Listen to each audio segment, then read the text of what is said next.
د یری حدیث هم دی او د خوشحالۍ هم دی حدیث قدسی دی پیغمبر صلی الله علیه وسلم وی الله وی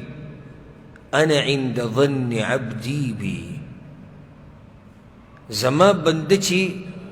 په ما څنګه ګمان کوي دقه شان معامله ورسره کومه دا اوس د یری خبره هم ده او دا د خوشحالۍ هم ده د خوشحالۍ دې سره چې څوک د خپل رب نه ښه امیدونه ساتي چې الله به په ما رحم وکړي الله به ما وبخي الله به ماله مال راکړي الله به ماله نیکمله بچي راکړي الله به ماله سکون راکړي ماله به خوشحالي راکړي ماله به عزت راکړي الله ورسره هغه شان کوي او د یری دا ده چې کوم اوس یو سړی زه تباه شوم الله یې په رښتیا تباه کوي نه ماته مال الله نه راکوي دا شي الله یې وله نه ورکوي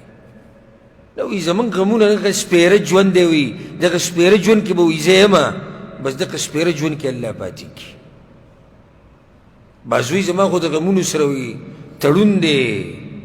زه خو پروت په غمونو کې یم وایي الله یې په دې غمونو کې همیشه دپاره ساتي څنګه ګمان چې ته په خپل رب باندې کې